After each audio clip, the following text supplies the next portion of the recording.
Ano le soifua whaatala whatu le amatanga le nei mai aso I se whapoponga o talafongo le radio Samoa. Mo matu mai Amerika ma ko rei saute, mo fola mai le presidente o Amerika o Donald Trump, o le a whai titia whataita inga tau military e whaia alona aturu ma ko rei saute, ma wa whai rua fwoi le tūranga le rei o alaso o tanga ma le taitai o Korea I mātū o Kim Jong-un, a toai ma le rei ai o se rangolango o ko rei saute I le taua ma Iran. Whamai Trump I iana tustu singa I upenga ta whaelangi, Bernard ripotia le CNN, e leo fia le mata upu lea wa lewana maria Amerika e awai whataita inga whai whatasi tau militeri ma ko rei saute, mai le taungo fia le tūlanga, e mātere lawa ina tere tupe e tutongi ai e Amerika. Ta ufo e Trump sa ia tarosanga ia ko rei saute mo sanap soswani I le taua a Amerika ma Iran, a meisa le mata upu I mea tau niukiria Iran, peita ina tadiane ko rei saute le ai. Whairoi le ripoti le mawhana o le mawhatanga Trump ma Kim Jong-un taitai o Korea mātū. A wari ptia wa levo na upu ia Kim whataita inga ia Amerika ma Korea saute mai re tau mate la leo le ai eise suinga I le vāo atunu e rua talu o na fola mai e le ri presidente lea suinga. I Ukraine ma Lucia, e sidi e le valu se lau drones a Ukraine na tawhana I lalo e Lucia e le lato waspa inga na whaia le pō na pō, Whaidoi Lucia o se tasi leo so whainga tele a Ukraine I lo rātu o tunuu, ma aititi mai peto o ono ua mariri wai. Waripitia le CNN ua whai te tele wheta winga I tu e rua I le teminei, ta ua o Ukraine ua whao popo ana o se whainga whao ngā ai drones, mai anga I sao lava I o se whainga o ngā tatonunga le mua Lucia, e mā tele na taula I o se whaia o warehouses, po o whale teu o loa, a toa mano whanga ngau si ai o loa, whapea mawaenga e Yesu au. Wari ptia lau whaasara lau a Lucia, o le oso inga muri rea Ukraine ia Lucia, o se oso inga tele, ma ua taula I sao lava ia Moscow, ma no fuanga lo au ma waile to tele tangata mau mea o le atunu. Whairoi ripoti, o lo whaua pia fo I oso inga Lucia ia Ukraine lono winga, e le o mai loa fo I lava se taimi, po o se umi o lea taua, po o sona I ungalata mai. I Hawaii, e siria le se lau fale ua tafi e sea mai o lātou whaavae I le motu tele bo le Big Island I Hawaii o no lea whamalosi o lala lo o a whiai. O whailoa le kovana o Hawaii Josh Green I le BBC, siria le lua se lau wafe fale o lo o motu sia mai ele le tisa le teminei, e ui ua whaasolo ina vai na malosi o le wha, a lo I aipea I le tui sautu le motu, ma lo o lamati aipea so I fua. Lo fautu ina fo I lo longa wha sei, ma o ana nafi na matua I maralo si ei matangi. Lo tu mau pere rapta ingo le wha mo motu umai valu o Hawaii, a o le tu e whawhita I aile to tele, o le ai o se soi fu e mau, pea a fia I whale na whale angaina. Pea mara se lau valu se fulu sui, o le National Guard, na ave ane e pesoswani le wala au mō pesoswani whapawawe. E tolu whare mai wari ptio lo motu si aile e le tise, lo whaonga ia fi wha leo, a e sa tapunia le tu maumala ma lele te tele I hilo makona, ma o tue te tala I le teminei. Whaidua le kovana e se lau iwa sepuru whai ngā malanga na wha leo ngaina, I le temina a fia ide atunu I le wha, ma iei vaenga wa motu si ai fo I mara sapala I le sua vai. O le whao I Niki, I le awhewisa rau I walua, o le wha malosi muri lea na fia I Hawaii, sa wha mawina le vaenga whalo na malosi, maari li waitanga te to ono, ma le tolu piriona o le tau o mea wha lea ngaina. I New Zealand, Saunora pana mio le tunu o Christopher Luxon, o lo malosi lo na whaatuatuanga o lo iei pere langolango le whaipule ma le minister fo o Erica Stanford I lana teita inga. O lo whairoi ripote le Radio New Zealand le tu mau le langolango Stanford ia Luxon ma na tere ilu I na fo I le tofi taitai. Ta ua le ripote le minister le puipuinga Chris Pink le e fōringa ua moina le mamafa le mata upule nei e au fiere lu ino le tofi taitai le lato pāti wa ripotia le ave ese nei o na tofinga wha minister au le ianga I ese. O le whaatara noanga le pāramia le Morning Report I le so, o ia tā ua I le o Yeiso na masalonga I le langolango Stanford, mai na te inua lava le tūmau pēo le langolango mo ia. Ta ua le pāramia Chris Pink, le asanga lue mo ia lava na ia whaoso ai le kū le ua le manuia. Whaidua fo Luxon, o le vaesta luai sa tere lui tau peitai, ua mai aso ala upule le mata upu. Sa ia mata I tuina fo I mata upu whapea I whainga maroa Australia ma le UK, ma olona tauwhi, a whai I eisa tasi le wang whaupai I whaidua se mata upu e le fiai I le taita inga, e au lava o na soala upule e o na sui uma. Talmulmuli mai tonga, wa whaatau nura whiriwhiri o minsta fau e to tolu o le whainga malo tonga, na wa wha maonia le vasta ruai le wha malo lo seise o minsta e to lua sa iai o na whianga i whainga whaatau sina o le palota le bribery. O le isi minsta fau wa iai o te vita puloka mai tonga tapu, so i tūranga i a se misi sika mai tonga tapu foi.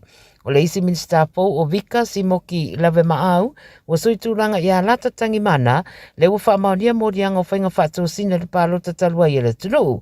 Wa iai manisi whatuna inga ua whaia wa wha popoi ma le portfolio, mo le sa avea ma pare mia mua le tunu, hu a kama mei liku si au si sovaleni, le ua tu iai ma le matanga rengo tulisi. O Dr. Siale a ka uola ua avea ma minsta fau o le soifua maloloina. O le whaavai o le malotonga e whaatangai le paramia e tōwhia le o atu le whao minsta o le kapeneta mai whafo atu o le paramene.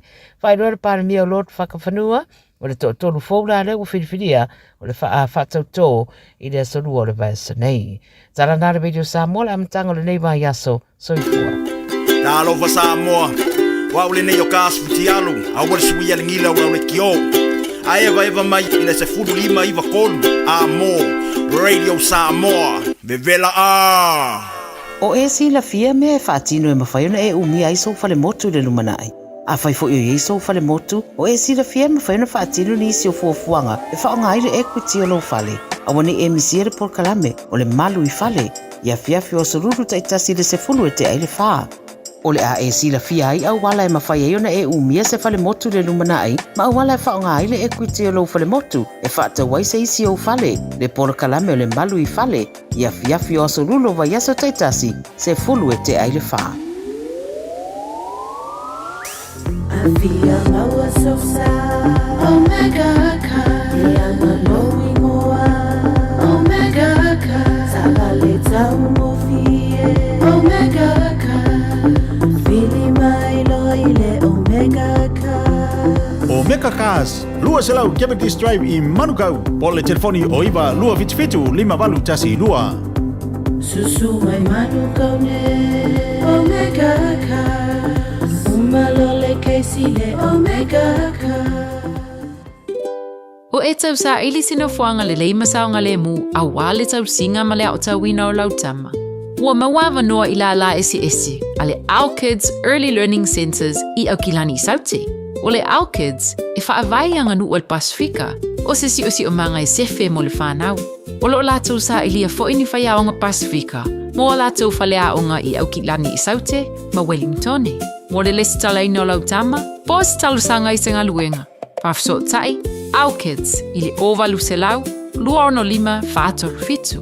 Ovalu se lau, luono lima whātol fitu.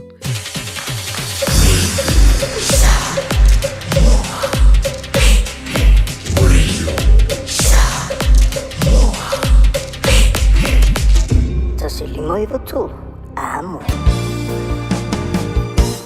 Le uso e sauira, o le vai nulea e te tau mawhaina, mapuma e le paolo, le wha malulea ua e laina. Ia, talofa lava le pa ia mawalunga o le whaafonga tāpua ia le atunu.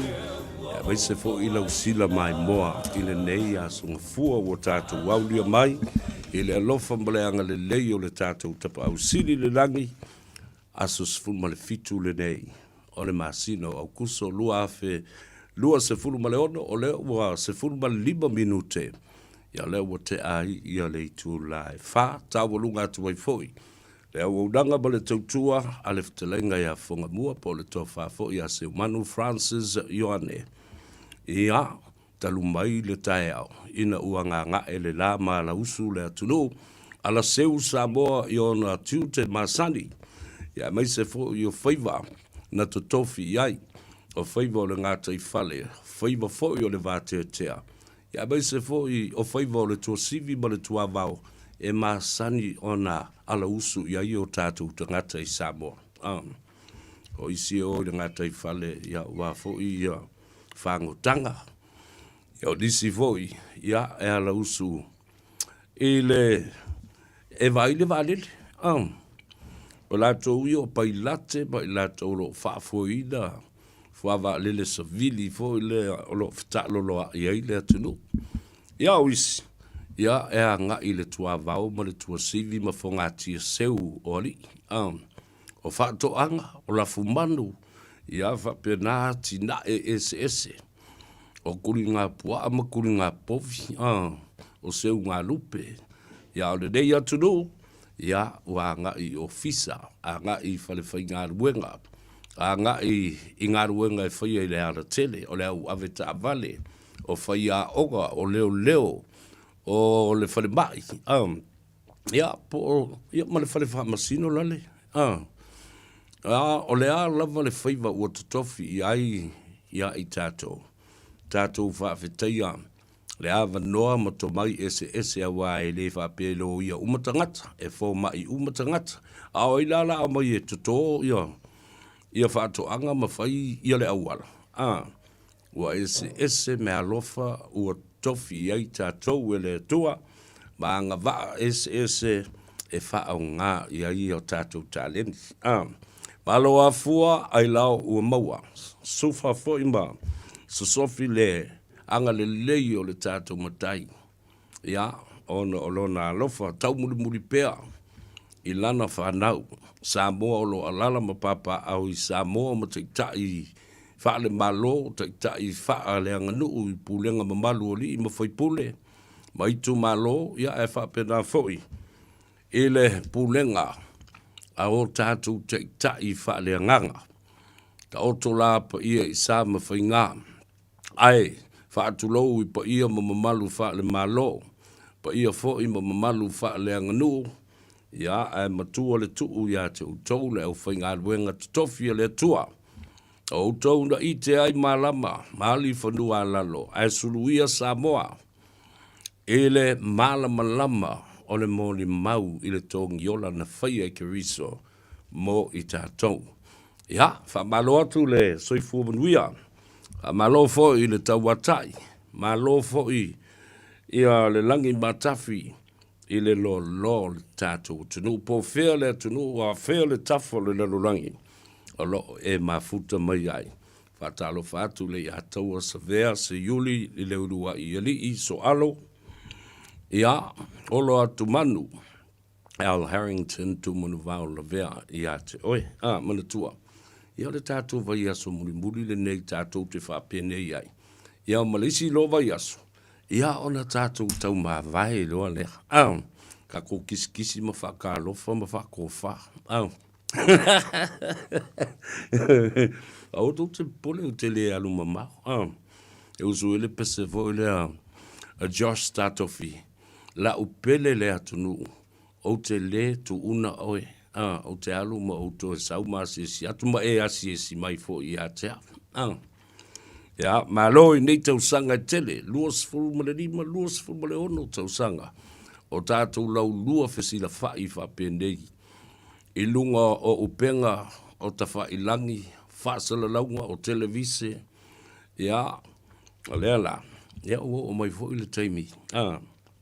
Ia taile pese vole al pune o mai le taimi ta te wha mawai ai. Ai wha fita iatu. Mai le ta ele o le loto ma le anganga. I le tele o nei tausanga o tātou mafuta pea o taimi le lei. Ia o taimi wha le lei o le taimi o le ata o le taimi o mafutianga ma wha noanga. Ai tele a taimi o taimi o le fia. Ia le na. Ia ai ua mātutua o ta ilus fulma le lima tausanga le mātutua o ni pepe. Sa tupunga mai o tau suru ngā titi. Ia ai ua mai ani a lātou whaelonga i le universite. Ua whaidi o lātou teito o lua mba whanau. Whaini ngā ruenga le lei. Ia le ai tātou te whapene i ia ma whapsanga i lawa whapene. Ia ai vi i ai le atua o me uma tātou te whaia. E mo moli ai le whaftai ma lea ona le anga le lei o le atua i nei awa noa e tele sa mawhai ona tātou mafutai. Toa tele ta ngata lātou te tau muli ai. Le ngata i le Gagaifo Faiva o le whaasoa. Ia mai se fo i le tāno awa. E whaasua i le tātou lau i le tele o nei tausanga. Ma tātou tala noa ina fo i ma tā upu o ngase o malo o mea fou na tutupu, o me o whainga palota ele nā vai tau, se i o mai, i le o le whaamsinonga, sui teitai. Ia, sui ma le malo, i le mawhaia, le mau me tele, sa tātou asa maui mai ai ala tui. Ioe, o aina whisiringia, o i la mutu o tātou a inga o wā, o i la tau ma le nganga pa i o le tua, o i la tau ia e whaasinoala i le teimi, e sa valia ai ala tui, ma ala whainga tā o le soifuanga nei. Ia, ai tau telefo ia mai la tau sa whai le a tau sa vea, mo la tau nifo tuli manu, e mafua i sea, o le whetau i o tātou mafu whaunga. O le tal sa o le na, o lou le mālama lama i le mea tāu o te mālama lama i ai. A wai sa o le mea lea o te tala noa tuai nai lo le mea nai whawhau i lo mafu whau. Ona e i tai ala ia lea.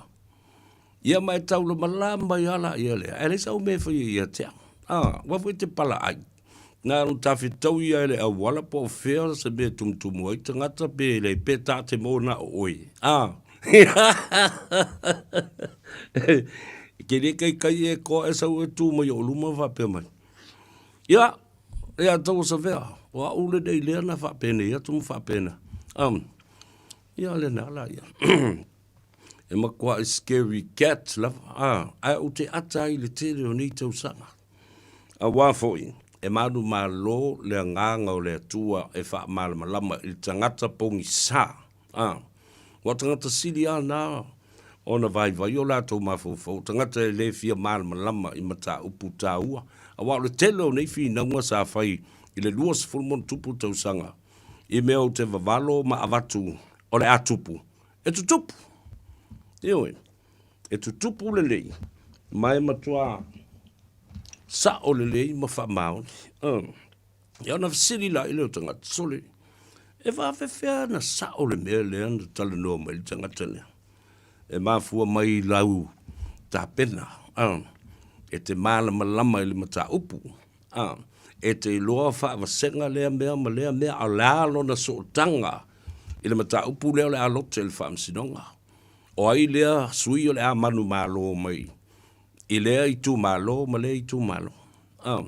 O a mata upu ia o le a lote ili whaamsinonga. O le a le whai unga ili whaamsinonga i whai ai. Asa ua.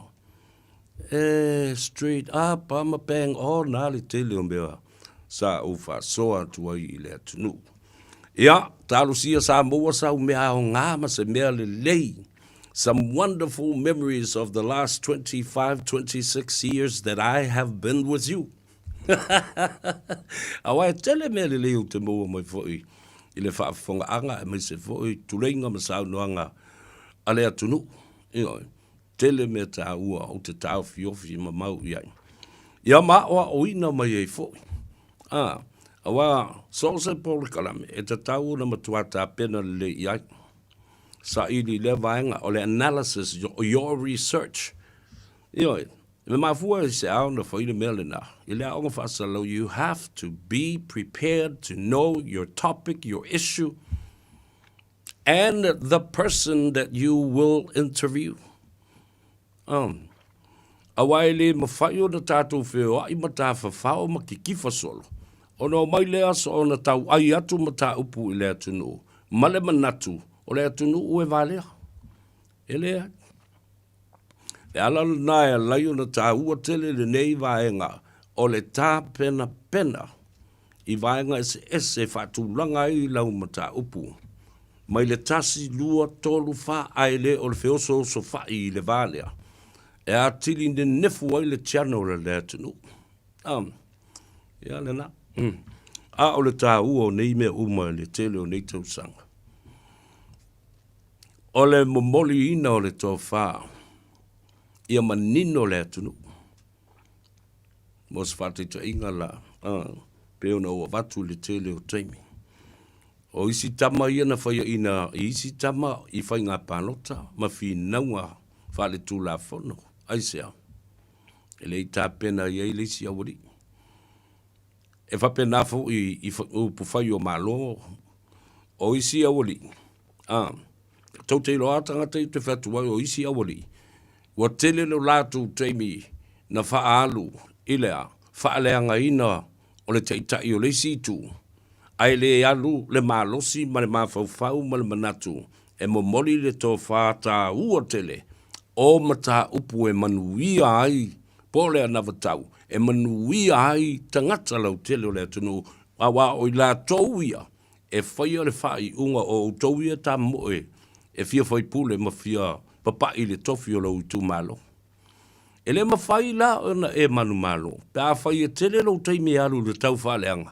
Ai le alu i le wha marumuna maina o le anawatau. Ia le ala wala o tātou iai.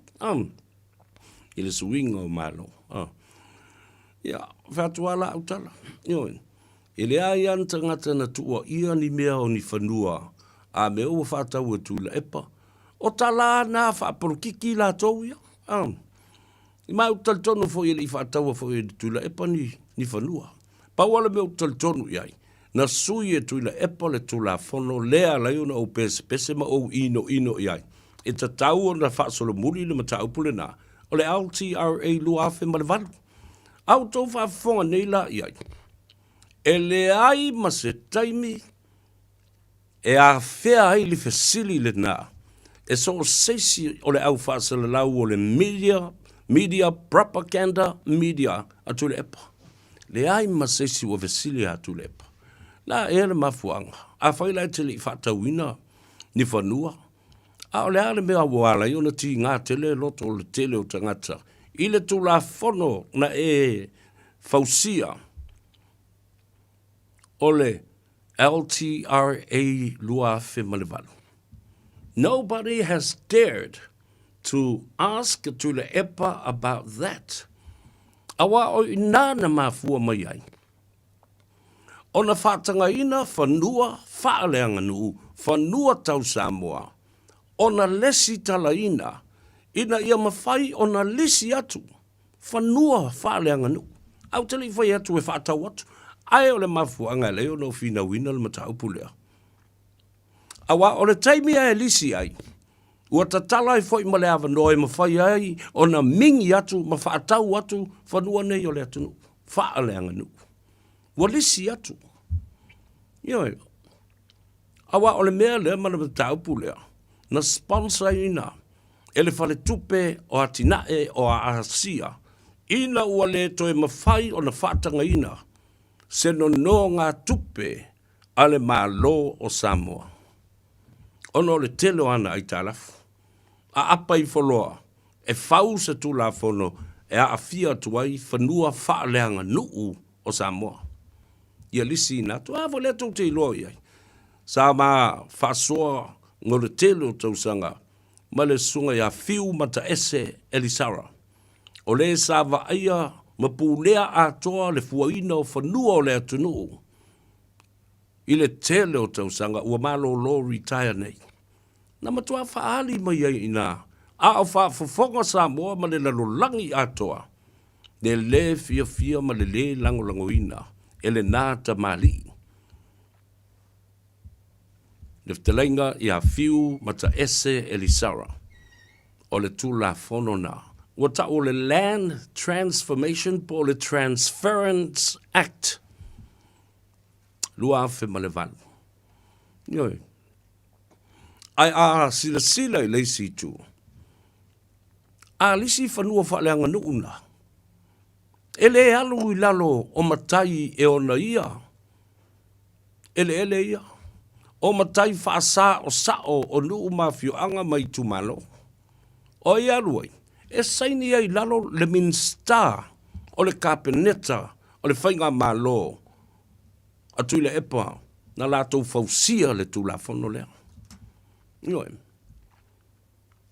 E whiu lava la e whi alo whai solo le mata upu lea. Ai o le tū la whono le nā. Neu te pese atu e pea. Mana i ole uwa e lima lua ai li ai se me apilitia mai ai. Wa levan tau na whaasolo muli nā mea. Tau fia ai e lestala ina o whanua whaaleanga nuu, whanua tau Samoa, ina ia ngā waa i le whaia o ni lisi lunga ina. Ma ia awa whai nei whai ai ni no ngā tupe a tangata o lea le a lisi whanua nei. Awa lisi mea nana tula i mai te mi leo le tula whanua lea. O leo mai o tangata mai whafo e lisi whanua whaaleanga nuu nei. Ina o tatala le tula whanua. E o mai tau mawhai, e whaia lātou no ngā tupe i whale tupe a Samoa. Tau whao ngā ai whanua nei. A o leo mai, mani a lātou lava tupe mai lo lātou atu nuu, mai lātou o lau whai businessi o mai with your own money in your pocket to invest in here. Te lo ngā lai sa ini le minsta, ave le kata le malo mai lisi o whanua nei. Whaato a maua leo si tama i mea whapene o meo peanuts. E matai e ona ia lau ele ma lau whanua ia. Lea whaina uto wawai i mea na tutupu mai lau whanua me ele. O le malai o le toto. I le whanga ma whale ase la ma ngā Gagaifo le Faiva, ngā Gagaifo maunga. Ngā Gagaifo le vau. Ma tā utu. Mana malai mata river, whapea fo i o.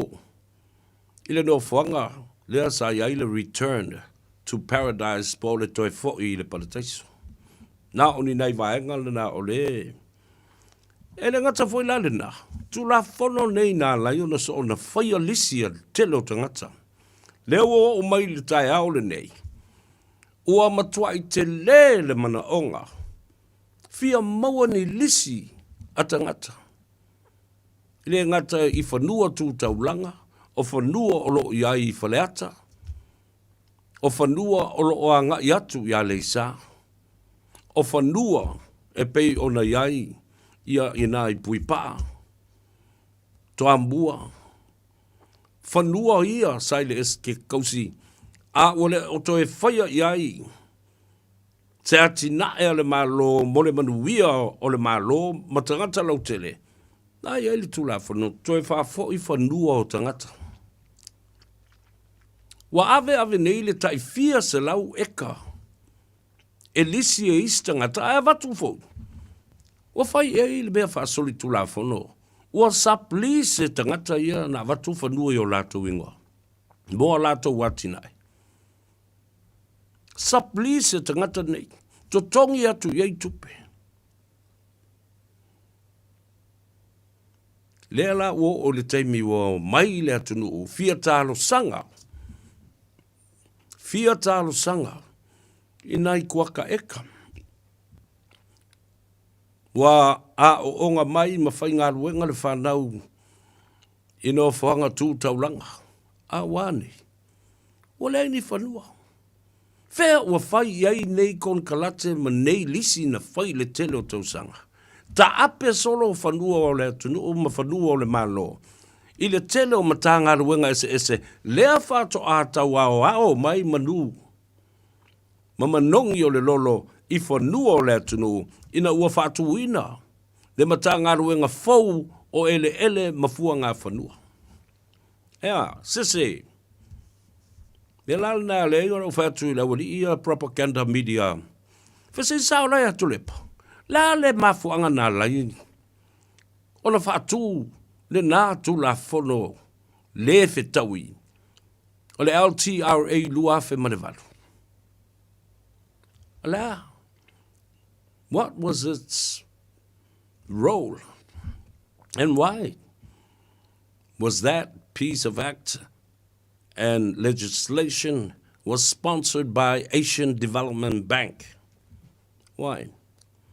Ilena, ana ilena tatu a matatu ai whapena fo i le neivang o le auli ina ua toe luasful ma le 3 minute ia ona tā lea o le 5.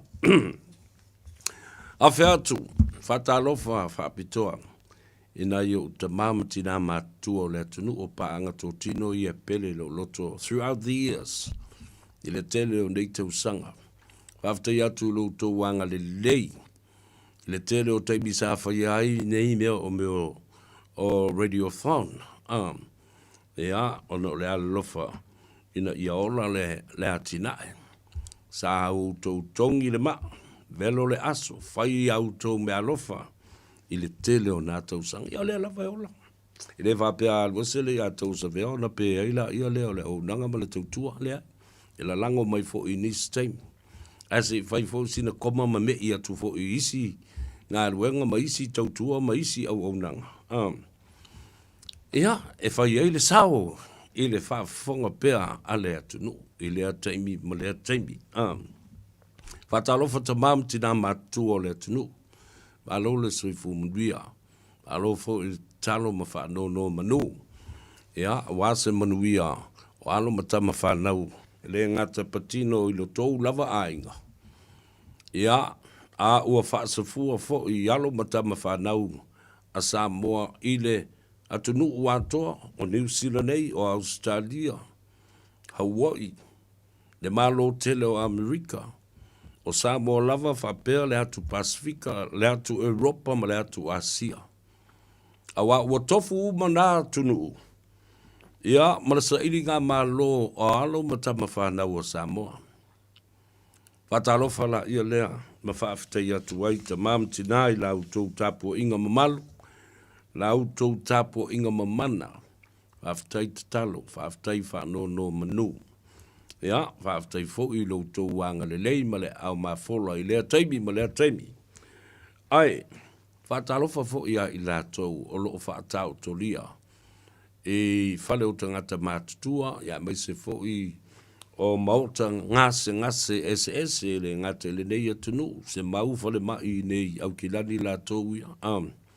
Manukau Hospital o i Middle Moa, se i o atu i le whale mai tele au ki lani. Auckland Hospital and Starship Hospital, designed specifically for the young children. E ale anga i atu i le Waitakere, North Shore, po whea lava le whare mai, ma le mauta ngase o loo whata o tolia i o tau, pa i atu a ao wha a mawhana whana, ia e mese fo i o a ao wha a malo lo, o le tātou matai siri le rangi, ina ia toi wha fo i sia lo tau malosi. Le soifua pula la ngoto, ia, le soifua fo i wa tau a fiafi. Ai le mawhai o na whaangaloina la utou tautua na lilingi ai lo utou wafu. Ina ia manuia le atina e ma le tamau a inga o le nei atunu o New Zealand la utou se linga malo. Ina ua a mata ona nga i mai o tātou tangata i le Faiva se lau 5 se i o mai i le tai au le nei. O nisi o mai i nei, ia, a nga i la ia le Australia.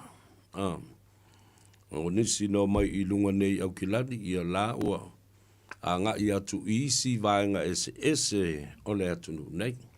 Patalofa la ia lea i o tātou ainga i Hamiltone, Waitakere, Waikato, i awha pia fo i Tokoroa, ai o tātou ainga i le anga i atu le lau mua i Wellingtone. Le a aitele o Keriso i Kalastete, Ashburton, Hunhei, ia maso se vaenga lava, Timaru, a nga i atu i lunga i Invercargill, whapea fo i o Tago, to a tele o tātou tangata, wa lala mapapa au ai, ia fo i no fuanga. Se i o atu Napier and Hastings, Hawke's Bay, o i nā i le Marlborough Sound, ia whapea fo i Levin and Palmerston North. O tātou tangata lo o malanga mai ngā ruenga whawaitemi. Tālo whātu le whionga atu puola ma le whaletua ia ana rosa o lo wa ia le tele o au malanga e taunu mai i malanga whawaitemi, ngā ruenga whawaitemi i nai Helensville. Ngā lōna ngā lua i lau whionga tu puola, ia whapea fo i le whaletua ia ana rosa, ia ma le whai ngā malanga fau, pēr whai wa tau nuu se whai ngā malanga fau, teimi le nei, Tauranga, Napier ma Hastings, o lau whanonga longo mai ai le to a tele, o tātou tangata, o li i matamai tai o malanga mai, i ngā luenga whawai teimi. Ia maulo tō malos, Iau tau popoto e ngā ruru e leo ke leo whai aku o kou ke pase e po le ale ko i ngā whaina. Lea, ka leo te whai atu ngā ruru e ma le popoto. Wa ai mata i teimi uma. I a mata alia. I a le tele o mea ono o mai ai maftianga po ni manuanga. Ia, ai te le i tā pena i ai. Wa ai le tūlanga o loutou soifua malolo ina. Ai le tangata ua mai. Fesili le team leader. Ioi, po le ale sa o tu la fono ma ia inga. Wa ai au tau tupe maua le i tu la, po le tupe tongi pau le i tu la, minimum wage, po le minimum rate. Ia, e tā ua uma ia mea. Wa ai au tau insurance, work cover. Wa tasi leo mata au po e masani o na o pese atu ai. Ile le fetau i o mea ia o atu ai la wari ia o na ia ngā ruenga. Kon kalate nei le ta ua ne approved employers, but manufacturers. Esele kon kalate saini i Samoa. Esele o mai toi ta sui kon kalate. Wale anga vaai tama mateine ngā lurue i ngā ruenga whaavai teimi. I me ta o le work cover ma le insurance. Ona la vea la ia lea. Ia ele se medical insurance. E to tongi le tangata whainga luenga, le pili atoa le whare mai. Pe a whai e whaatao tolia i ni fusinga pa o ni tau tonga ma ni tonga fitinga. Ia, mea le na e tatau na tanga i masilisila fo i Elimin Star pa o le whaululunga o le matanga luenga. I mea ia tate tu o lalo atuai. Awa e ese me na saini o e o mai nei o tasui e tangata nei mea. Wa ave ese mai whaaburianga nā mai o tātou tangata. A tūla i mai la ni whaalawe mani pewhea. O tātou tū le sa meme o tātou le lopo le ale mea na whai. A o le ale whaasa onga o le tūla whono ma le ai a tau o le tangata. E anga waa ai i whaamurianga nei. Work cover and insurance. Ina ia mauti no ai. Ia, o le a maua le fesoasoani mo oe. Ia, pe a whai e te manua. O tonga fitinga, ia, o le a take care uma, ele medical insurance. Ia malo tutongi le aso. Wha o ngā i o waso mai. Ia, wha pena foi, auto tupe ia e toe maua mai i tua i le teimi o le a toe wha foi mai e ma whai le auto tax return. Ala voi la le na e ala i ona tu ia tu pea le whai toa. It coordinators. I la tau ia o lo wa ia ia tangata ngā lulu e wha vai teimi. Ina ia tātou whi nau mō lo lato wai a tau wha le tu la whono i ngā luenga saunga le mō o tutongi insurance ma ia le lei le me no no whai. Housing arrangements. Ion. Ia, ele ngata lai le nā. Whātua awa o ina fo ia o i lea mata upu. O le company lea e o atu e su e maitanga ta whai ngā ruenga. Lea la tau te tutongi ina. Pāsese e malanga mai ai. O visa ma me umana wha pena. E o i le rent. Ma le no whanga o le no nofo ai le tu maui. Nei pe a tau no mai. Yo le a mai a whai tionga isi. Ia te au. Ia e whapena fo i Australia o lo whea ngai fo i male ali i whaiwhi au le sunga ia. Ia Reverend Freddie Soalo. Ia, ai ngā whawhita auli nā whapene o lātou whea ngai. I aso uma ma teimi uma. Ai o te talitonu e mafua mai. I le leta ngai ma silsila to toa i le mata upulea o kon kalate sa inia ma whiangainga. A o le tu ua Samoa. Ina ia awa ne i to iai seisi suinga o maila wari i nei whaavale ai o tātou tangata o lupu sa o lupu le nā. Ia, ele ngata lai lea. O to tongi o nai o tātou tangata whaingaruenga. Whaavai taimi. O le tipi mai ai i o lātou pāsese. Ma le tupe nālu i o lātou mea ai, o le tupe nālu i o lātou visa. O tupe fo i o lo to tongi ai, fale tongi pau ia. O le ale whiutunga inga o lo whaia i le mea o lo nofo ai. Not only working conditions, but living arrangements and conditions of these houses that our RSE workers live in. What are the conditions? Working conditions, living conditions. O le si, wa uma le teimina sa wai o kipi alonga kongi.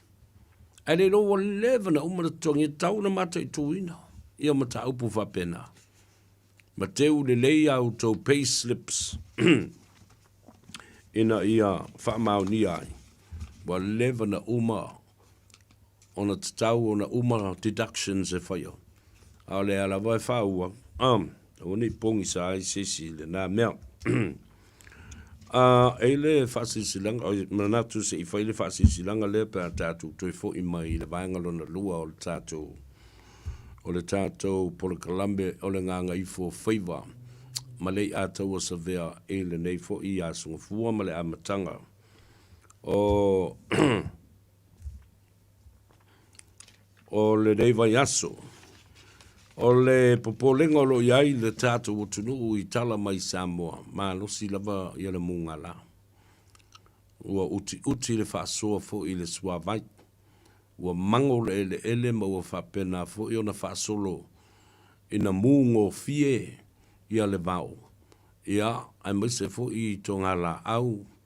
Ma vai vau i lea nu, umo lea nu, o lea ngata i le motele i sala whai e whapena fo i ai tātou i tumua.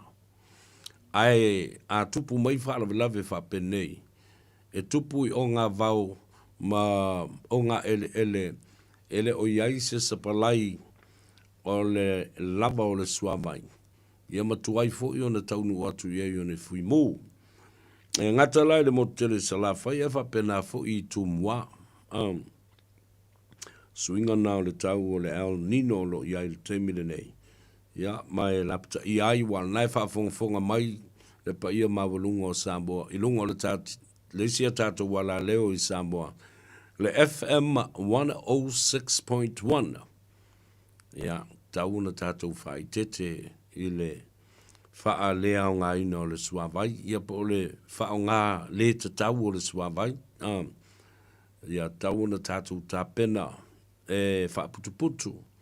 Ma posi le lei le suamai i le ngata i tau mawhama me ai. Ia ai whapena fo i isi lava creational activities. Vai tete ma ono sa i le fia fuluingo pa o lau kāwane. Se i koe maa losi le mai ia. Ai alon ngalu se vai kafe.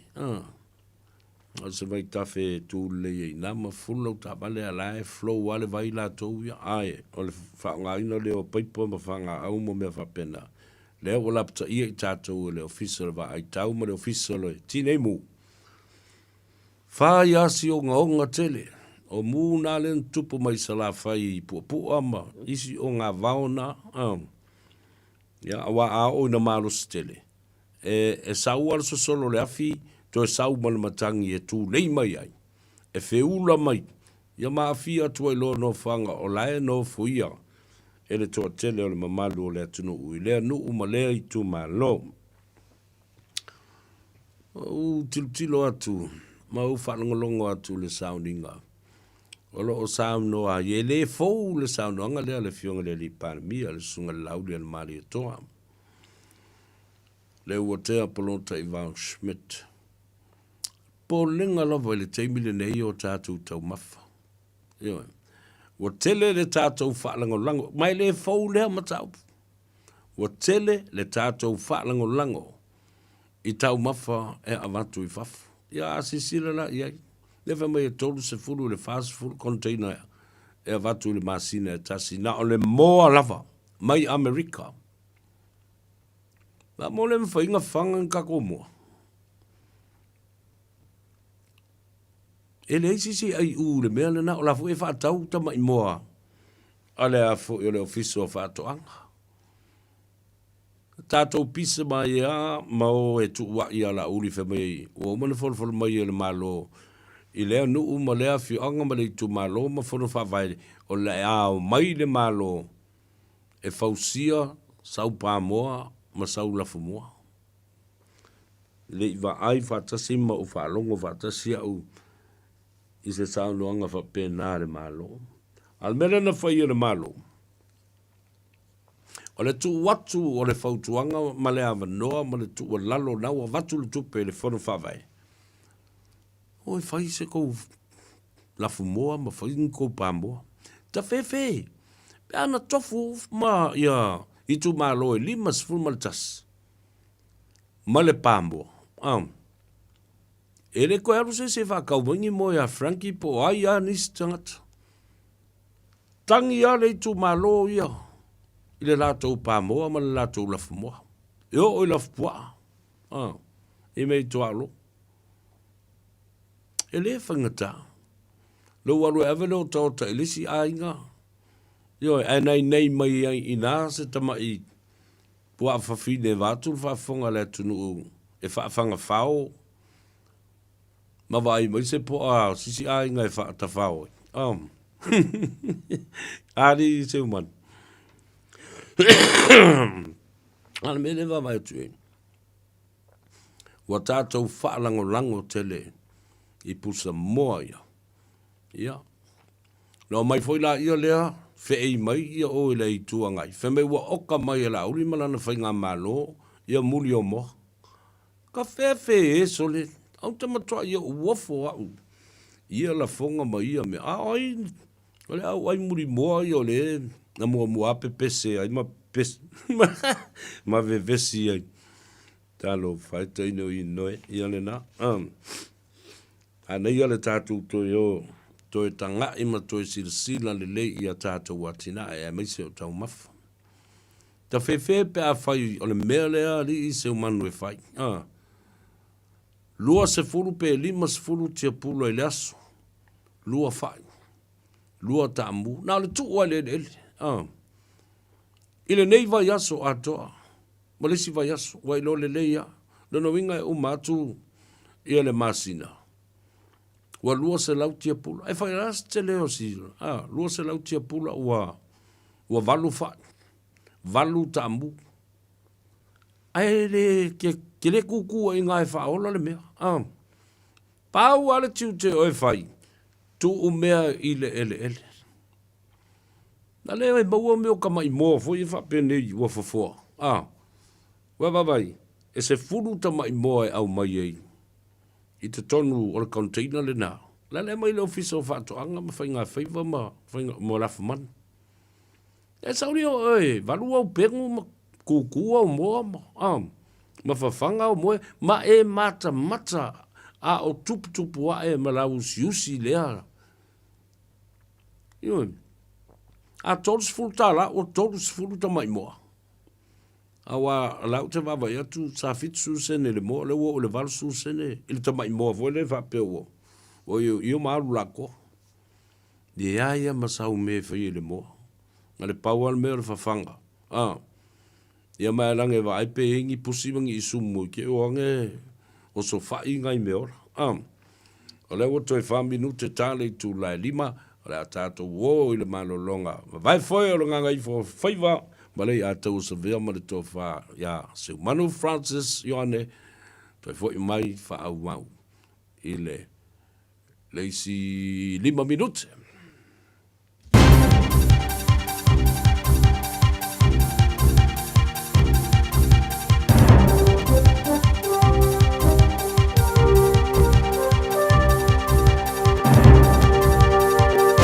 In this update, officials are investigating what a second Auckland harbour crossing may look like as the government confirms more work behind the scenes.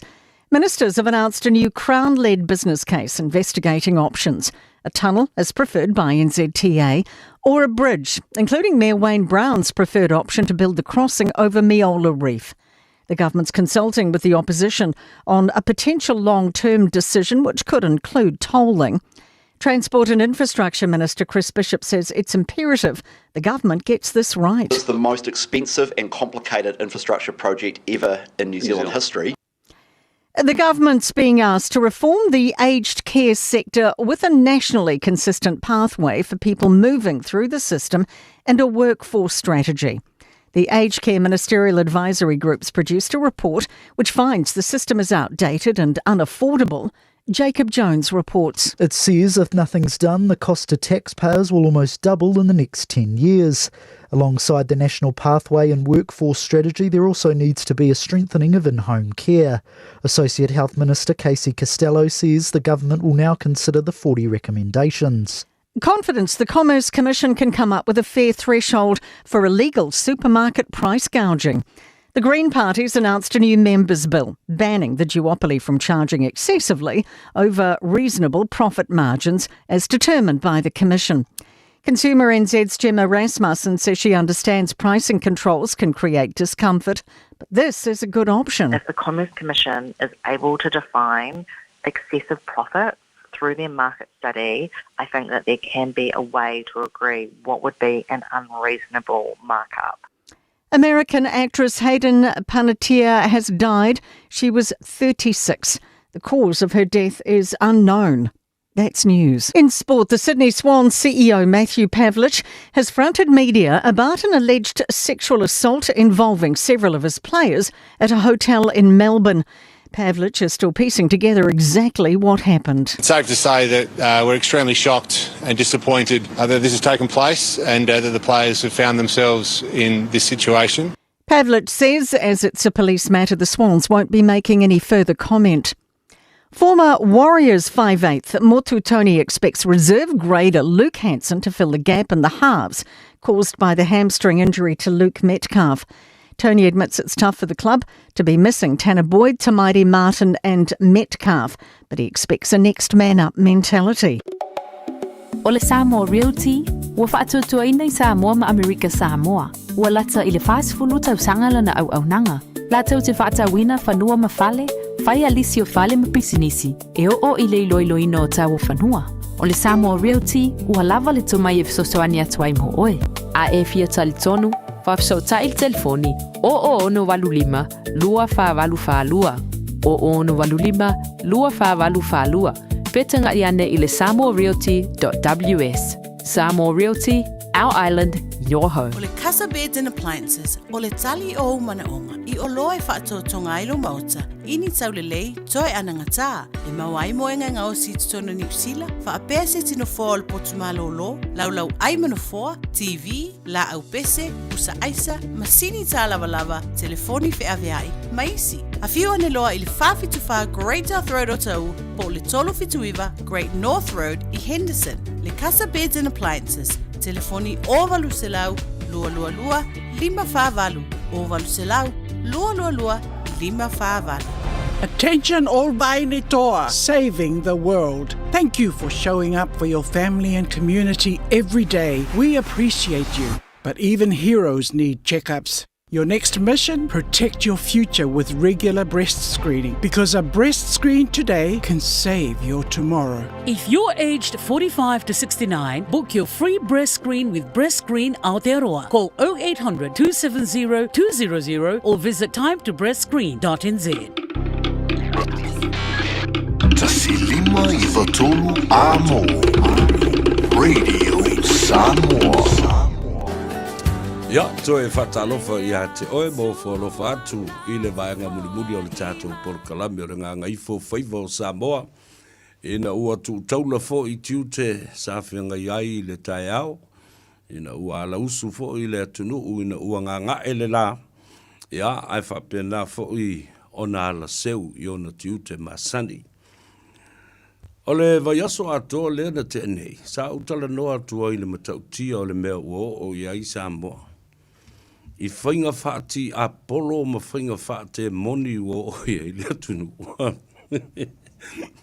Ai o nafi le asa.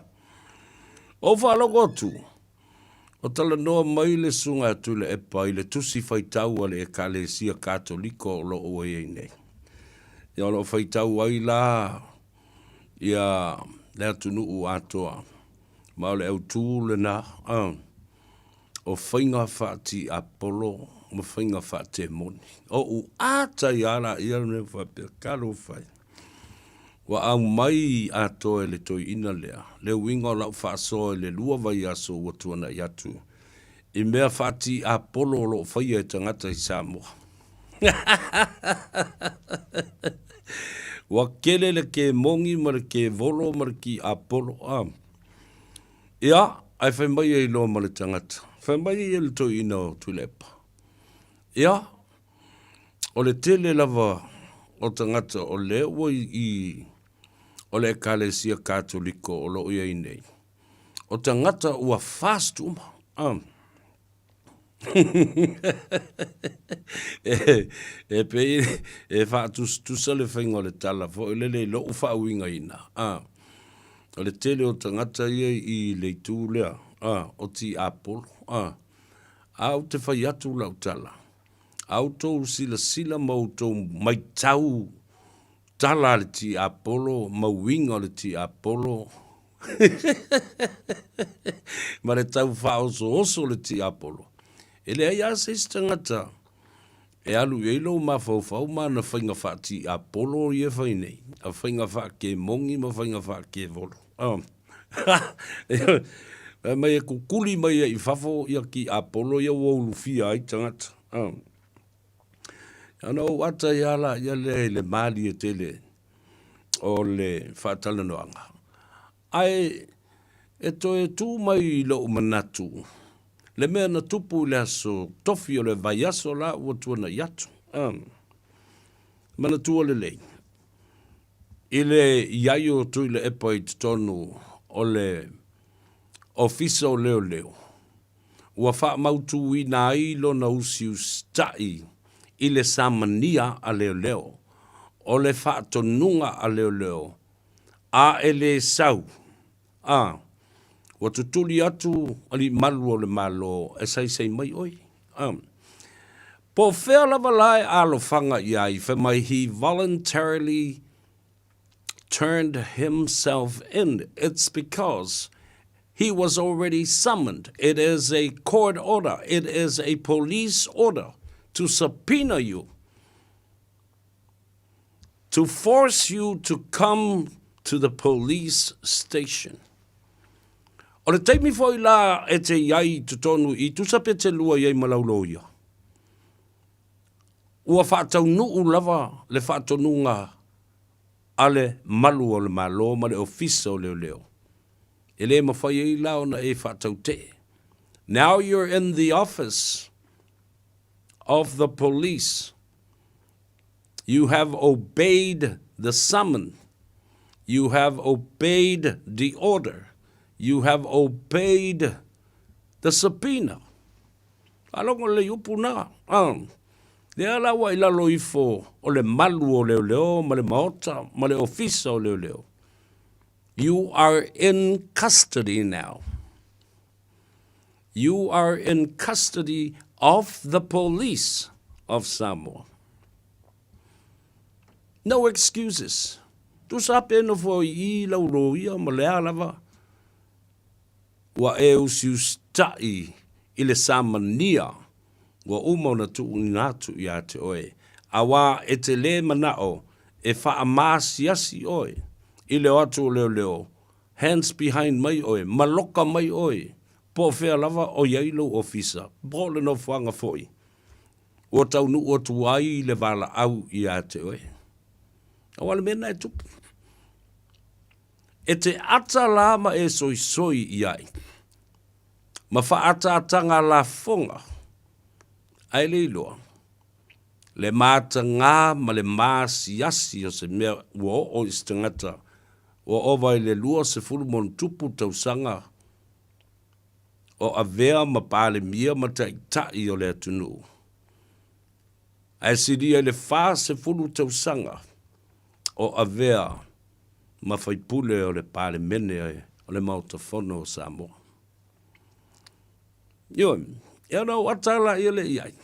But those are the implications, the true, honest implications when you are in the custody of police,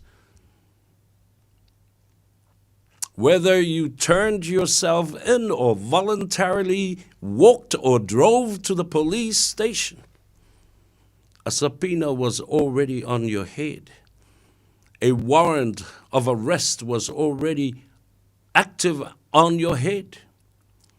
So there are no excuses. Each and every one of us know how to interpret the law.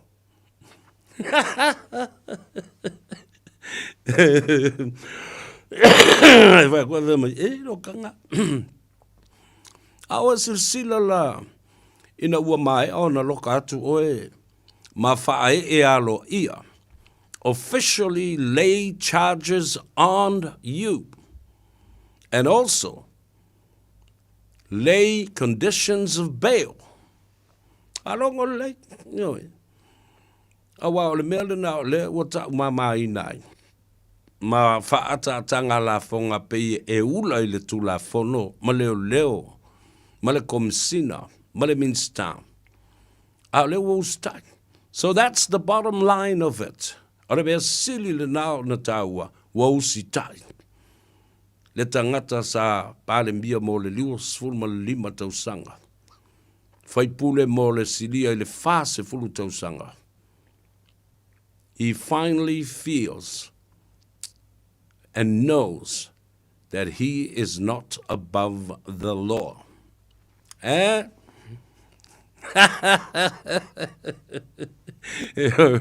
Ai makwa ni fukuri bango la wali ida yale atou savia.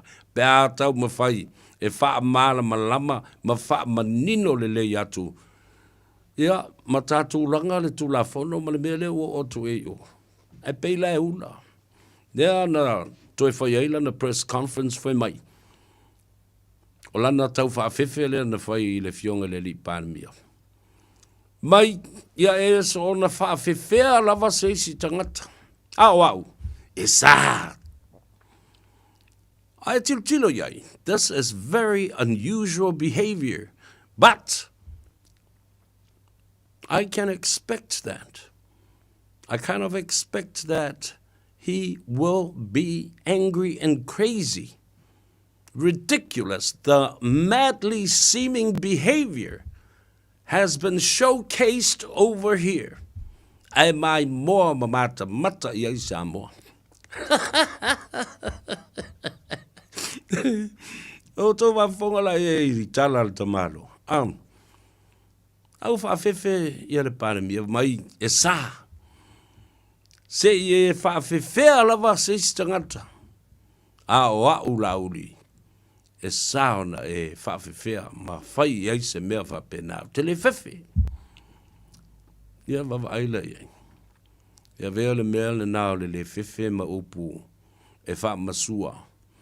E tau pupundi ai le maasiasi ma le mata ngā o le mea ua whai ma le ngā o inga ua whai iai.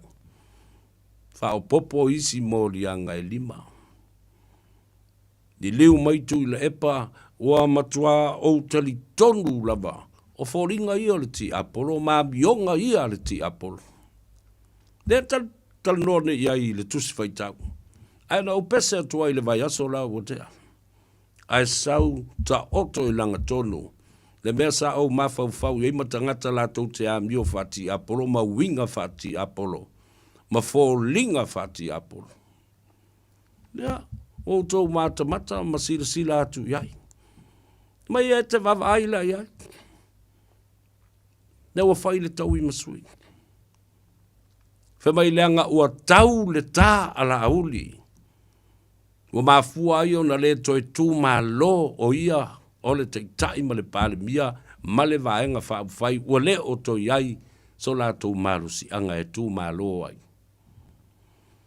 Io e mau leo whalele, mau e matua mai tau le lei. Ma wā ili le lei winga upu. Io e le nā la whatoa e sila fia le lei. Le matau tia o le mea sa e whaia fo i o e istangata. I lau fo i malo si anga sa e pāle miai, ma le tofi o le minsta o le matanga ruenga o leo i ate oe. Ale nale. Na loka atu lava e sa stamo le atua tala le paunga. Te ai ma le tōlua ma le whanau i Australia. loka atu ma stamo king fai popo, te a ma le tōlua ma le whanau i Australia. Toi loka whaalua atu, ia le uso ia papawaa ma meilin si ona whaletua. Whaalua, ma tau fia i fo i ma le la ua po le kalame.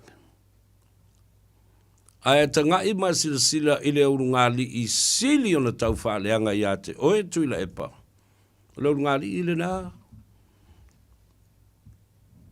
Na e toi oso ma iai i lunga o le la po le kalame. Na matua feita i ate oe, i le tōwhia i na o lou ateli i e whai mapule sili o le matanga luenga o tupe le atunu. Ai toi tōwhia foi, ma leisi o son-in-law, e a vea masu e tu sili a le atunu u atua, e su e i tupe a Samoa. Le conflict of interest la lea e tala noa so ma whasoa i ai. E le mawhai la. Ona tu e se ai le masal salonga ma le maitau. E ui na iai le board ma le process sa whaatino le nā vaitaimi. A o oe sa tu le foi o le atunu. O lau upu muli muli foi. E whaalongo iai le kapeneta ma le fono whaatonu. E lima tai ina ai se whautuanga le pisasi. Po le komisi e wa aia tangata whai ngā luenga. The Commission of Public Servants. And a lot of people knew that you had a hand in picking these people. Your son and your son-in-law. The greatest conflict of interest. The most influential positions in any government, let alone the advice and the final word from you and your cabinet. Tusala o to tonua i le ofisa, tau te tala noa fo i la i le fale i lunga o le lau le teimi e whai ei tau mawhtanga, masuanga o le vātele a oe, ma lou lava ainga, ma lau whanau, lea o tai i le mea lea. E le tau mate, e masalomia le tala noina o mata upu patino i le pale mene ma le kapeneta, ma mata upu patino i le malo lava ia. Tango lea o li pou iai i lalo le wha malu lea o le tamao le ainga, ma le tai o le atunu.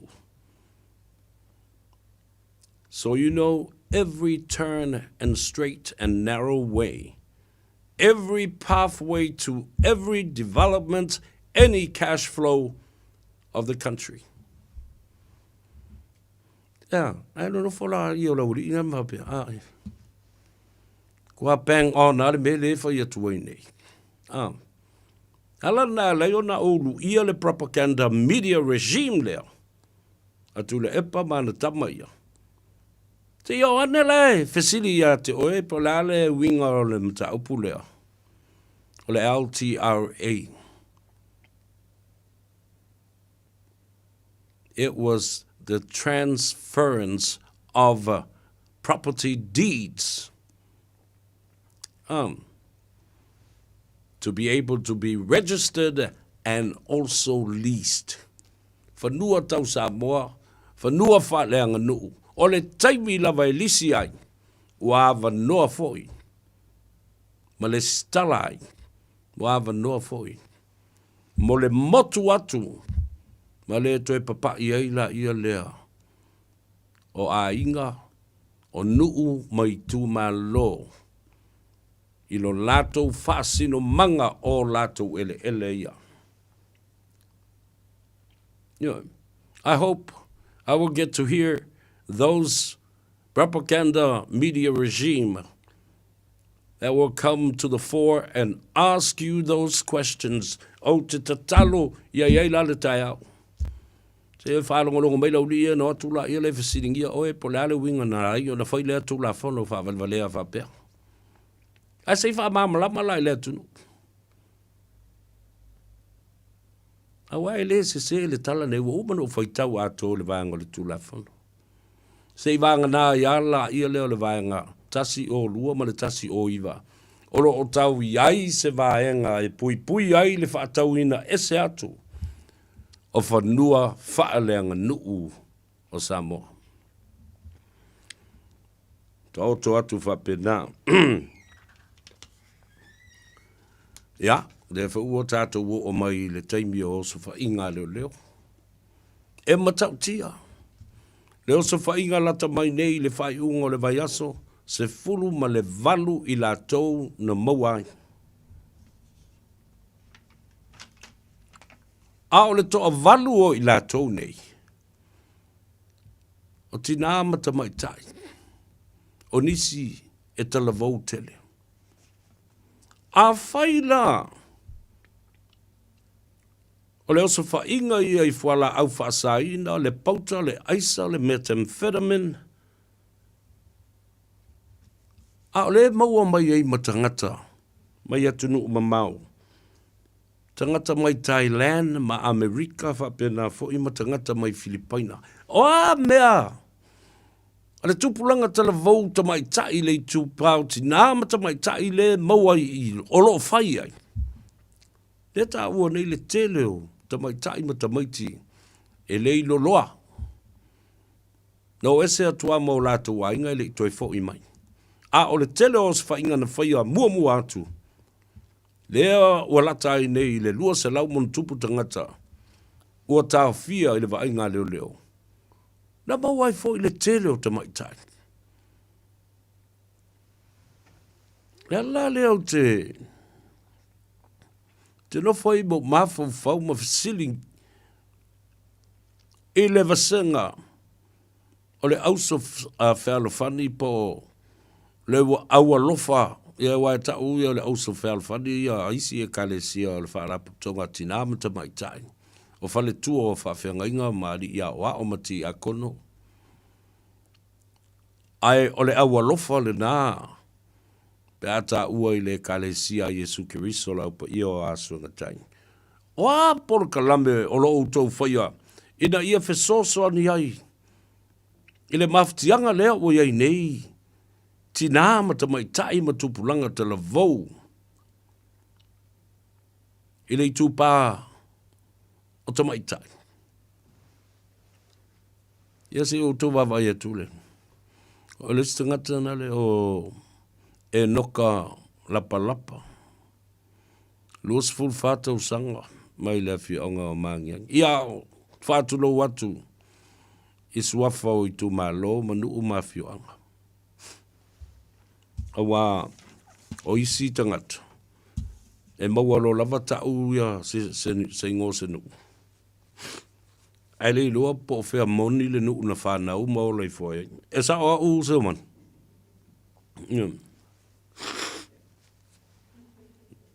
Ia. Mai maupana i nani ato ta mai tai se man. E tato vava ai awa o le la o tupu mai lo mafau.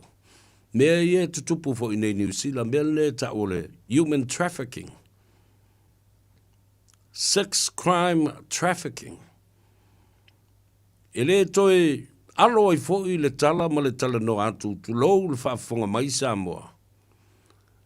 E le leilo lo atu nei tamai tai ma a fio lato ma fau i nei fuala au whaasaina. Ma fianga e usua inga fasoli tu la fono. O a lato ai ngā pepe oika fefe. A lele sa ulko ngu i iri. Se vava ai ele alu toto le ita mai tai. Lua se fulu tau sanga. Verlinda Afoa Katinale. Le au le lei talavou. A whai lae maua ni mai tanga. Ta mai tai tala vau nei mai la tau ia. Awa, ale mea moni ale mel na tu. Ele anga lofa ai esi vava ai lai. Whafo wina ua lese, luas fulfitu tau sanga. Se whawhawhine po se tam, o le whawhawhinge la. O le kam,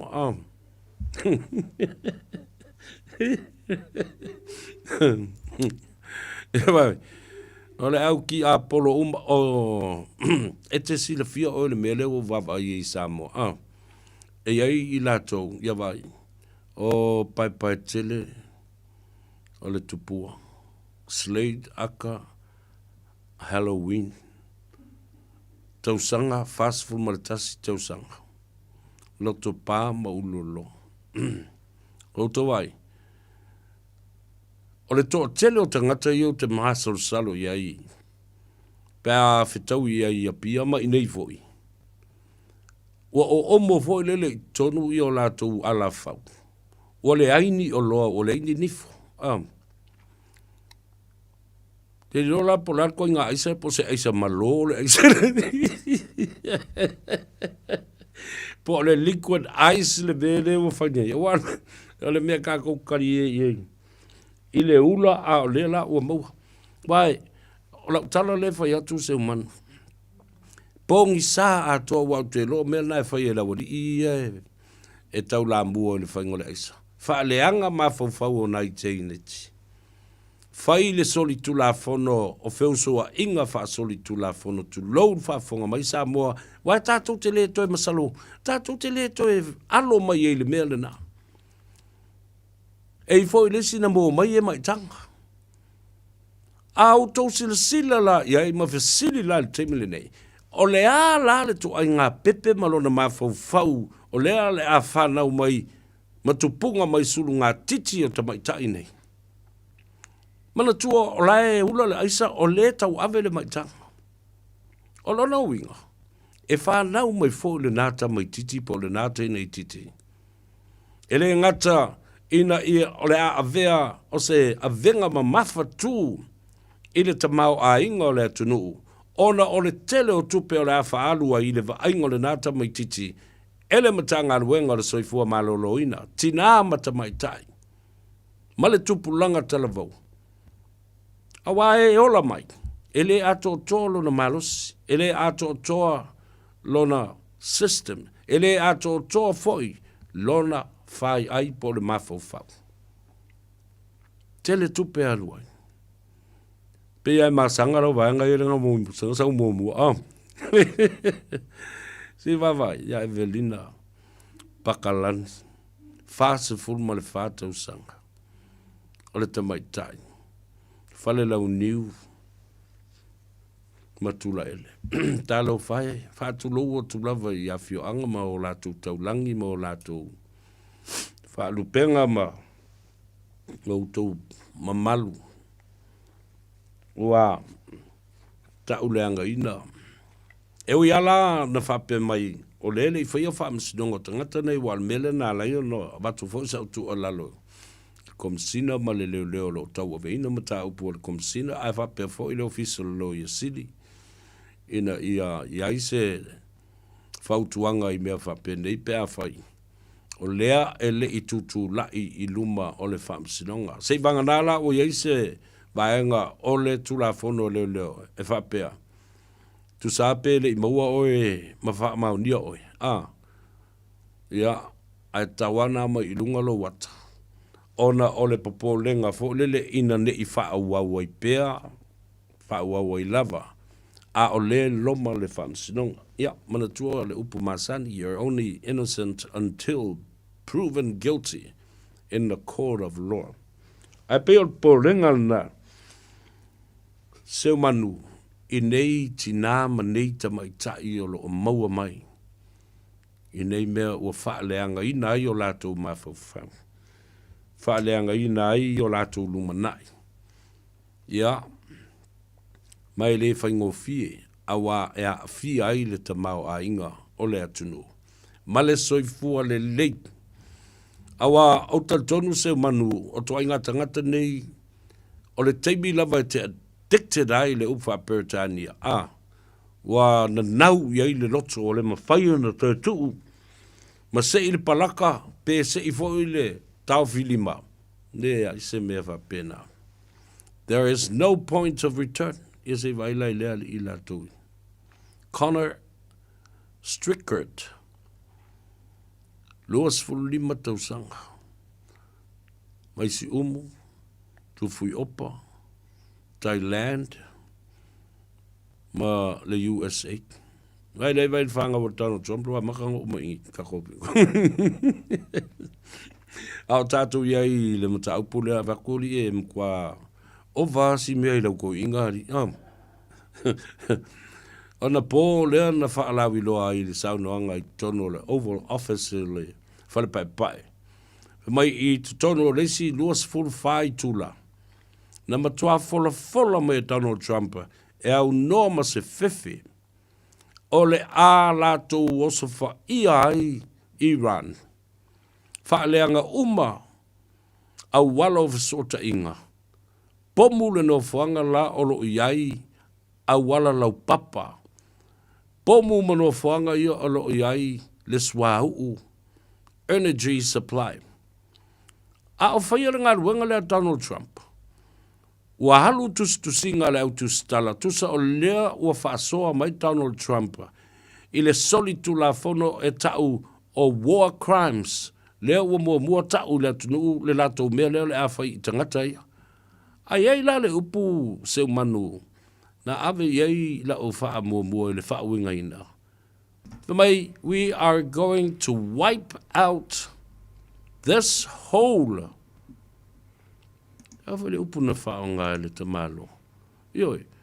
the entire social life of these people in Iran.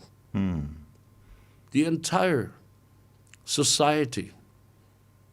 Tu sa fa mai o la tala la le a fa winga fo le fams longa mai. O le a tuli atu fita ma le ami le malo tele. E fu fulu ato le fasioti uma ato tangata uma yo Iran. Yeah, that's another case tato tilo fo I winga o te malo. Ya ele ngata laile na. O le mea wa tiri ai le ito Donald Trump. Wa mata no to ulu te tasi I a sui o le Senate ma le Congress a le Republicans I midterm elections o lo fo nei e te follow ai fo a Seoman. Ja, maar lo va tai le ato ma lo le sau no le ni vai ngole fi wa selingo le ngolo si fo. Ya wa fo le tau toi no le tatu tru. Ya o uia. O le na ngata mai ai le vai so se va tu ni fo le wa le melo tau mai tau tu lo toi na va tu le fa fo ngal. E pe ye le temi fo le alu wa ngalo ngai ngu fo la ur ka koi. Ya o le sitanga tale na fa ma vai le vai son se va tu ni. O le fai lo tu si fo le al fa pa. Caroline Levitt. Ya nga o le la tu sa la wa fa ma vai fa mi se ya lo tau sila na fa na umalona ai e fa mel tala le toi ele ai se si fai lo tu sila le la ni tu sa ma fai lo tu si a te lo me na la you know o lunga o le Air Force One na matua pu e mai ele tau nga upo Donald Trump ma matua fo le tine le tau muri pe fo le e va le ya Donald Trump tingana le anga mel to ina fai e o mai ai luma e positive lava promote Donald Trump malana administration Alemia, na vai atu. Ma tua tangi ya Caroline Levitt. Yeah. O le mea lena tu o e Donald Trump, ia lana secretary, the press secretary, Peter Hegseth, Secretary of War, ia Marco Rubio, ma isi tangata o le kapeneta, peasant, ai sui lo mare va ai lo ilo ko ingo kwa pala ai lo ora e me nga ngupuro ko inga ai so le nga ko fefero ko inga le oki punga le mel catering truck alua ilunga to elwane lo ai wala to mola tala ya Iran wa tau le threat male tala Iran le va te me masangi ilunga le va le pomulo Wai va aila la po Donald Trump wa tau fa fiofi tono tama I container vole na vatua. Ia. Au le sila la lanki. O ia lea. If I may, we have the greatest manpower and military in the world. I'm matua pala aya. O le tangi la a foile la levatama ava vau ya Donald Trump. You have put our lives at in danger. Ana halu lai lunga le mea lawalu ese Trump. I pale pobui. If you ki uma ya Caroline left. Mela na lango vaku o kangi ya saulola o vea o le FBI fe mai kiau. Mela na o le fifi mkwa ya vau asking. Ya failo ya Donald Trump o ia lela malolo. Ya kalu ilong upset ke le mea lea. Ai a leo sau Donald Trump mai ia leo fa ko aru malolo e vai lang fanga. Langa ela iki ke le lang fanga. Ano ko yula so le ko inga. A le fo o to sau fu. Me la le na no folo ma fa sala lawi le lang. Se lauli mas fulu fu va a tau o Iran. O la ua mangoto I le lo ali tai. O la to vale le tau uma drones ma mea tau nukilia fa tonu o le ai masemea. A o le ofo. E fe siri e tui tu stala. O ina fa mai foi la o le se mea. Ala ka popu mea Iran. Le o se fulu ma le valu fita o le malo tele o Amerika o Malili. O Malili if yo so va inga ya Iran. Peila o lauto ina pe o tau alo fo lele pe a tu le media e fe siri tu e. E fe ko e dis ke mi nga fe me kala Trump might sit down. No foi la awen ko ver microphone le di inga. Wai, o sa no ina foi le yato. E se le valo mai ko ngor fal pa ma ko ngor mela mal pui ai to no ai o lo fo America. Ai a fa pela o lo fo no le si tu no o le tu po le tau. E te le lo le me sa o le pomu mal lo kiki. Ia ma tua o itake le na fa e le va. Le va le le anga I le UK. Ia lo e fe lo I o le fono sa fa. A le la o ma tua tangi lotu a fa mai a fa le Caroline Levitt. You put my life in danger. And I've just had another child. Au ila la kausia la kwam. Ngale mo kwa mari. Ke lol meno na tupu wale. Wo te I lo tango atu. Au baba ai tu lo fa ile fa tal noanga. Wo umale te le afo ile le fa ungol fams nonga. A le federals lena fa ile so fa ile bala stofi. Le vasun te nei. O ta ofi mai ai le famasino. Ona wa vatul tal sanga le senate ma le congress. E ta ofia le fatinoina ma le fawawina o le fausi o le ballroom ma le toina. Ona e fai mai. Ele I ai se fatananga. E ta tawai o na sui e Donald Trump le fawai o le fatinoina o le ngalwenga lea. O Donald Trump e mo I le Palestine. Ai le o stangata no fo mau I tonu o le mauta ma le fale pae na te whai aini whai unga. He is just a renter. So he's renting inside the Oval House and also the White House. The real owner of the White House are the people. Ai whaatangatu la le konkalesi. Ia ma le mauta o le senate. Ia wa aile le tangi au e o Donald Trump. I need my ballroom. Ona lona taltonunga. Toi ta ofi mai ma le whainga o le. O le si vaenga o le White House le left wing. O lo o eli ai to tonu o le White House. O le tūle iai. Ua whai e meo bunkers fo le they are bomb proofs. A tupu se whālawa lawe whafo. E whainga o whiana maulu ai Donald Trump o le mera na maulu e le catering truck fo le lafi e inga. A whiana o e whioki o mai kaka o le atunu. Lau tele. O le makua makaukia. A le si mea tā ua tele wala i o na. Walu le taimi o le to ina le isi mea e le tala whiangai. A le asi isi i ale tau o le soifuanga si I lunga ma le tau o le pensini. Na le uto I titi a lima tāla e le kalone. Wato e alu fo I lunga nei le. Wato e alu fo I lunga. Mantua nei elwa I tau le na fitu tāla e le kalone ni se stete. Ia na tau pa ula i titi le ilalo. Ia le fu toi wha wau le taua. Ia la fu toi aluanga i lunga. Ia. Ai mana tua la. Ele na Amerika lo a fia. Io. Le wa fia malava i tātou. Atu nu malava le lalulangi. O le si vaenga tā ua te le. E whai le taua le o lai matala i le Strait of Hormuz. Io. O lai tatala o lai whiwa i Iava. Ai no wa lui lo lai Donald Trump wa len tau u nei le tali le. Ale sto ina le nai va i le Facebook page ma sota inga Iran. Ia. So le ma kwa fa lidi mai alto ina le na ia Donald Trump. Mai Donald. E fa tolu ana vara aule ngo Donald. Ia. Donald. Ja, koe Don. Don van mij. What did I say to you? Well, just wait and see. Ele to ilano Iran. Ma fo lau tala. So le. O fea le hao o ye nei me aia se ilonga matua tau lo fa solo atua. Le uva vai tu tuli lom fita pe mo ele lua fita. Foot soldiers lena tau lui i no fuanga se vo ele i Katamba. Ja, ai i lo utal tununga. Au te talo o de tupu se me fa pena. Ai ia to tu pele malusi anga o Iran la to ia la to te pule ai le la to wala va. Mari. Ai fai se tala noanga. I le vale lei.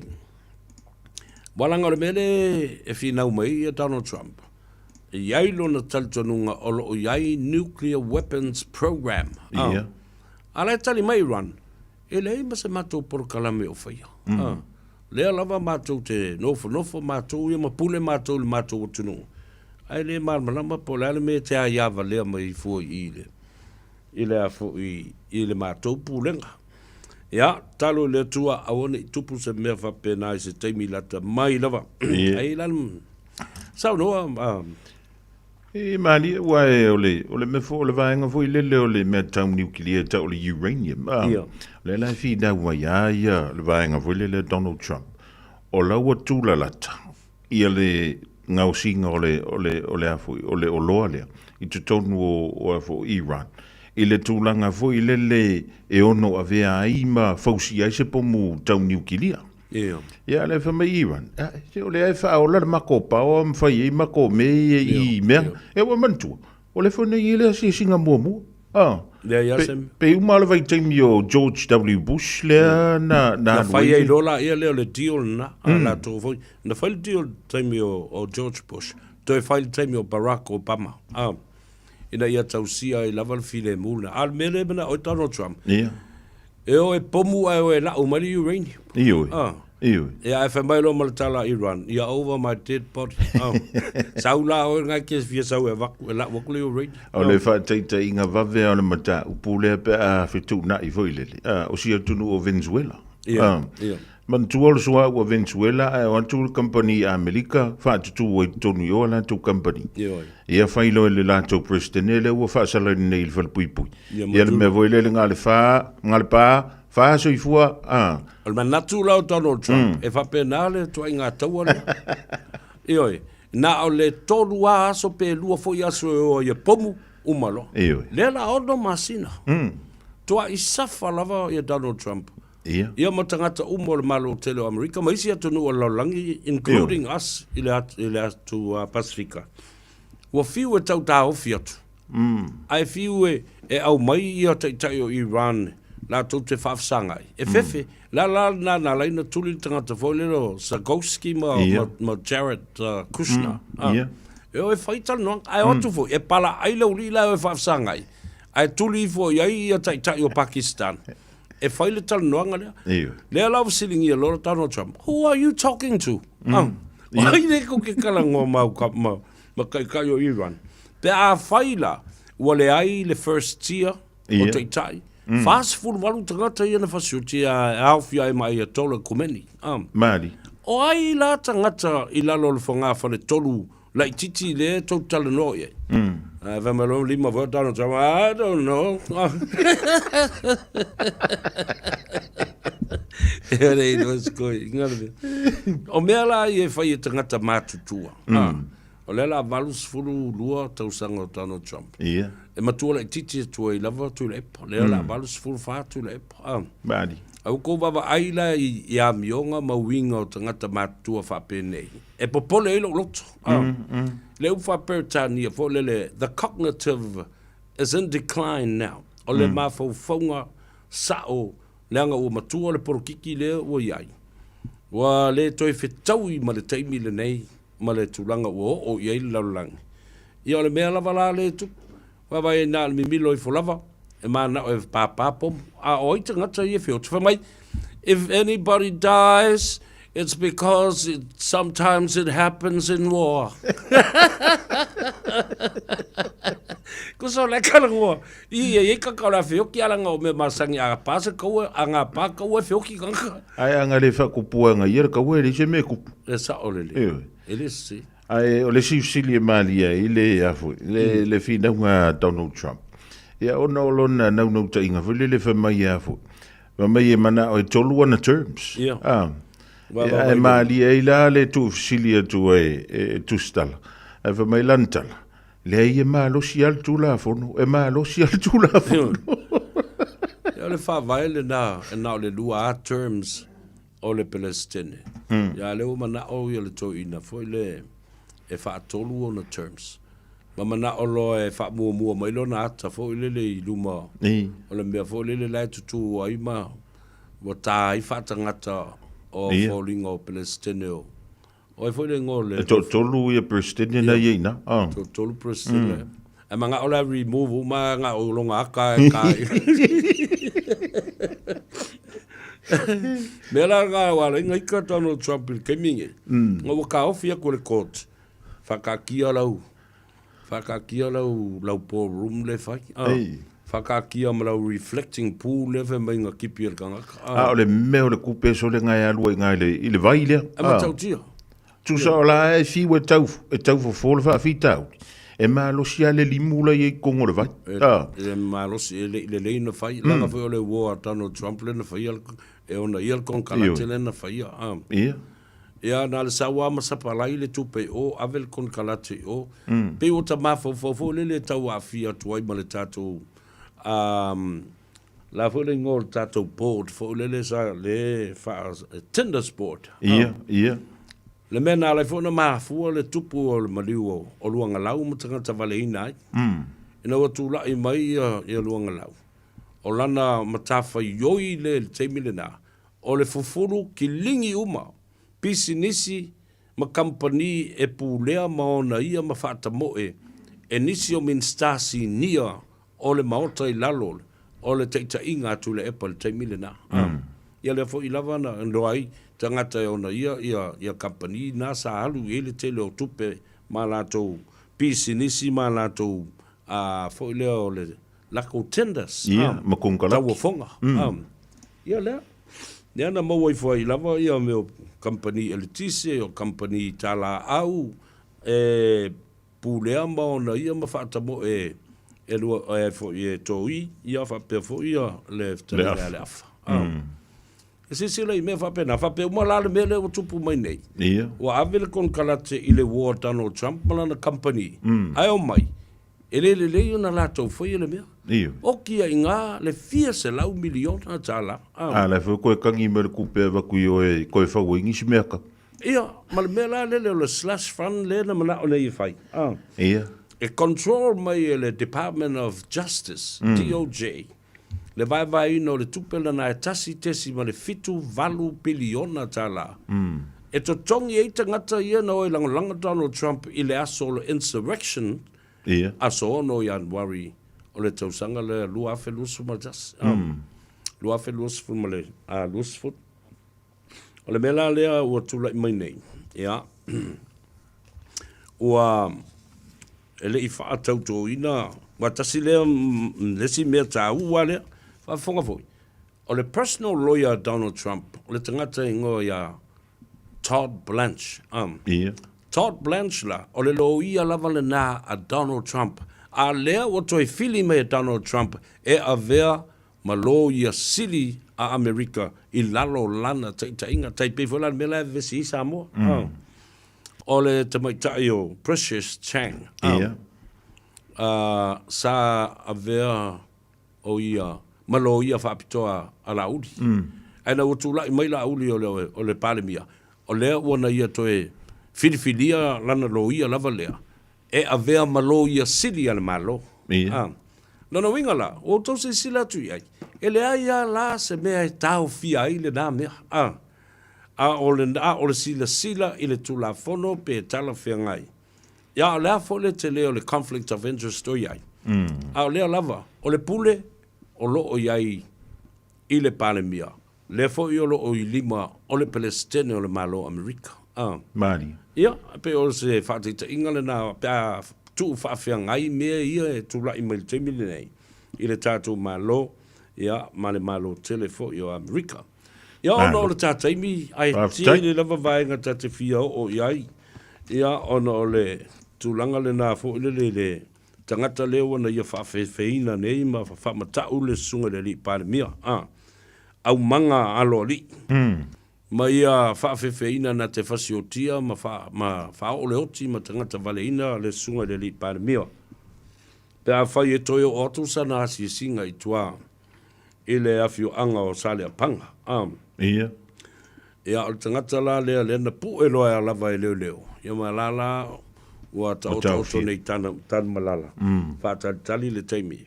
E tu lai e le balawina mo le teimu mua o lana mataupu. Mādira.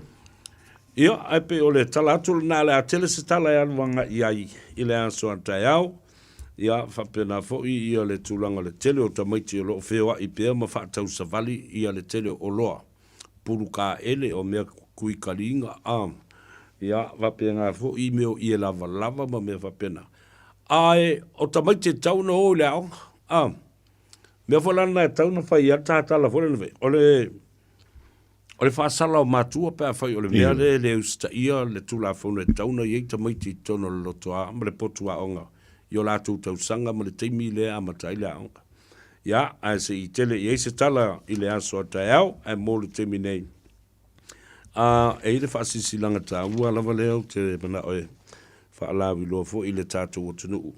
Ia, ona o le tūlanga fo i o le wala aupa ia a le atua i le nei tua o le ainga i le whale manono, ia whapea fo i le ainga i le tain. Tō tau mua ia le atua i le soifua whenum iai o le tai pilu pilu o le ainga i le tai, ma le whale manono ona o le taale, ma le lalafo ina i le utu alunga. Le pa ia mawalunga o le nofua swafa. I le swafa le a tau o le taua, tangoai i le itu pai pai i le tongo i le puyai. Ai maise o suli uma mawheoi o le tātou ainga. Ua wala aua tuai ma le nganga wha loalo. O le a whai o le tātou whailua inga, ma le sa o le tātou ainga, le sunga i le a taua le taua malia. I le aso lua se fulu ma le lima. Aso lua se fulu ma le lima o le aso lua o le vaiaso lea. O le masina le nei o aukuso. O le tau le itu la. E fitu i le afiafi i le manava o ngā luenga. Ia ona o le wala aupa ia le atua i le sunga le a taua le taua sa meli. Pa moe o le ata i atu iai e le atua lo tau seifua i le nā aso tau poina ma o le tuatusi o le luas fulma le valu Low Burn Place Clover Park i Otara toi whaafonga i le tuatusi le nā o le sunga le a taua le taua tala ma le fionga a fonti vesi wha mawifo i lau peni o le tuatusi luasful ma le valu Low Burn Place, Clover Park i Otara. Ia, mana au ia le a taua savea i le o lua tasi, lua iwa wha, fitu iwa, lua fitu. O lua tasi, lua iwa wha, fitu iwa, lua fitu. Mo nisi whaamtalanga e fia maramlama i ailo tātou ainga. Whaaftei tele o lo saidia, e le sao lo tātou ainga, le sunga le ataua le tawa malia. Ia, o le tātou whenua i fo i male fionga le sa o le tātou ainga i le aso lua o le ato e whasil sila fo i ma wha lawi lo atu i le aso a tai au. Iai nisi o suri mwheo i o le tātou ainga le taua, le atou o le taua i le tongo e fia malmala matiri wala umai le atou o savea. I le o lua tasi, lua iwa wha fitu, iwa lua fitu, whataro whatfo i le fionga a fonti vesi, ia wha pia fo i le tina matua. Le sunga le ataua tala, ia, ai maise le sa o le tātou ai ngolo wha longolongo mwha funga mai i Melbourne i Australia, le sunga le ataua le taua malia. Ia, wha mangalo se leo le au auna, tātou wheiloa i le aso atai au, a teita i atu i ailo tau srifua, ta mamtina matua, via tele le nea fiafi, ia wha pia fo i le au whainga luenga tutofi le tua, nisi o lo fau mai mo le tātou sifi pō, a luenga e whatino i le pōngi sa, ia anga le lei ma pui pui lo tau srifua. Tātou wheiloa i le aso atai au, a teita i atu i le ola ma le srifua, ia mai a seu manu Francis Yone ma nei le ataua savea fa soifua ia ma ia manuia.